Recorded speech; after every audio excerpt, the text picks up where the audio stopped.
Hi everyone, I am Bob Goosmann. Of course, this is Davey. We are co-owners of Davey Goosmann Realty here in Mansfield. It is Tuesday. That means it's time for real estate hot topics. And of course, we thank you for those of you that have sent us ideas, and we'd like to see some of those ideas, and we might cover those on any given Tuesday. What's up today? Well, today we're going to step back from contracts just a little bit and talk about agent etiquette. Okay. So, That's a good one. just a few things about agent etiquette makes a big difference. And a complaint I often hear, I'm sure you'd have too, perhaps you've made it to me, is Oh, not you say I'm the getting- cause of the complaint? Or wait a minute, how am I supposed to take that? Go ahead. Everybody kind of complains about no agent feedback. Yes, absolutely. Now, it's pretty time consuming, Mhm. but feedback is to help the sellers know a little bit more how to make their house more attractive. Right. So I got just a little suggestion for you. As you're out showing houses, maybe have your file on whatever client you're working with. Take the MLS sheets of the house you're going to be showing. And as you're going through the house, the comments that the buyers are making, and that way you can write it down, come back to the office, hand the sheet to your assistant, or sit down and do your feedback. It's accurate, it's timely, and the sellers appreciate it so much. We get a lot of, oh, it wasn't the right house. Or it just didn't. Just 3 words. Yeah. That's it. So, like, carpet needs replaced, or whatever the issue is. It's just something that you want to know that information for your sellers. So the agent etiquette thing to do is to give it back to others. Yeah, what I think happens is let's say you show 5, 6, 7 homes in a day, and you don't write notes down, and you get back, and then the night goes through, and it's the next day, and then you look at that first one, and you're thinking, now which was this Which one was that? And that's when you get the 2 or 3 word sentence, just saying, not the right neighborhood, not the right fit. So what you're saying, it will really go a long way. And also, that can help. Feedback can help. Let's just say I'm leaving feedback for somebody, and I said, you know something, they really love the home. Really wish they didn't have a sunken-in living room, right? Let's say that was my etiquette, not etiquette, the feedback. Okay. I might get a call back from the agent, and that agent might say, well, what if they replace that? Would you be interested in the house? You're going in the right direction, so it would definitely help. Now, were you asked to teach a class on this whole thing? Actually, I was asked by the board to write a class on agent etiquette. Do you really think there'd be enough things for us to talk about? Yes. You've done some research. Yes. And we're just going to run through some of these. I mean, we could elaborate, and you probably will when you do teach that class. Number one, I tell you what, I'm my 8th year now being an agent, and now I'm a broker, but polite and respectful to everyone, to all agents. Everyone was a new agent at one point in their lives, and every new agent talked to an experienced agent. One thing I thought so highly of you when I was first getting going is I heard the way you talked to new agents, and you just treated them with respect and a nice, even, calm demeanor. There are a lot of complaints from new agents saying they are intimidated.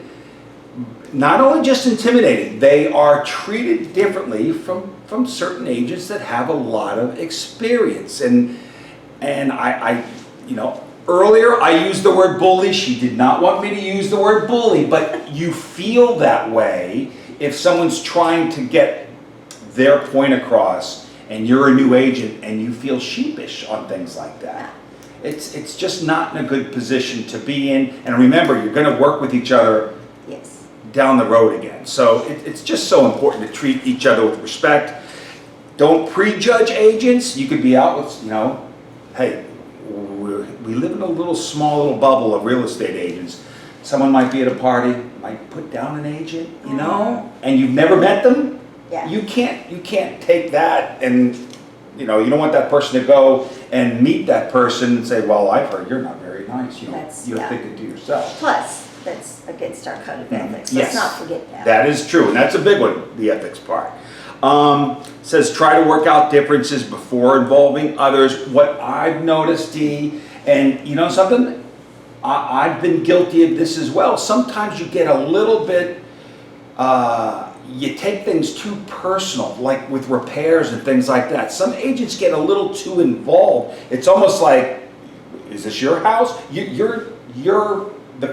The client is relying on you, and the other client is relying on those agents. The two agents got to get together and just hash it out, right? Without being so emotional. Work it out for their fiduciary. I mean, you are the fiduciary for your client. Right. So it's what they want, Right.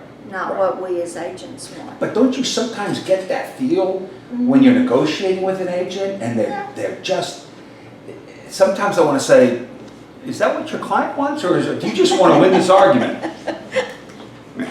Okay, don't trash talk, we already talked about that one. Constructive feedback, always very important.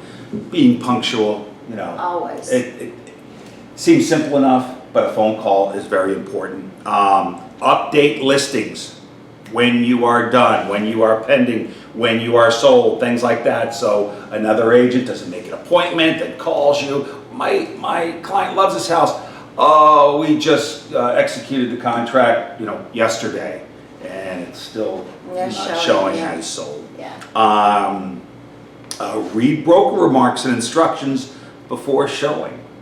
Yeah. And the alarm goes off, and you're like flipping through your phone, like what were the Instructions. showing instructions? Simple things, but it happens to everybody. Let's see here. Open houses. If you're holding the open house, don't park in the driveway. Yeah, right. That's another simple one. Let's see. Contact agents if there's a problem. If you go to a showing and you might see something that doesn't look quite right and you're a little curious about it, call the listing agent. Just say, hey, I found this, or I remember not too long ago I smelled gas in one of the houses, and it probably was nothing. It was just faint, but I just did want to call them, let them know what was going on. Let's see. I think it could be said about being a real estate agent is there's no better rule to follow than the golden rule. That's right. Due to the other agents, Yes. what you want the other That agents is so to true. do. And part of that is like when you are a new agent, you want, if you are dealing with a brand new agent, just remember the day when you were a new agent and how you wanted to be treated. There are a lot more of these, but I tell you what, Dee probably will be teaching a class on this. And it's So something if you'd we like can- for me to do that, let me know. Yeah. Let me know, and I'll do it. Right, and we are Davey Goosmann Realty in Mansfield, right on Broad Street. And if you have any questions for us, thinking about looking for a new home, a brokerage, we'd love to talk to you, right? would. Yeah, Absolutely. we got a lot to offer here. We'll see you next week. Thanks. Bye-bye.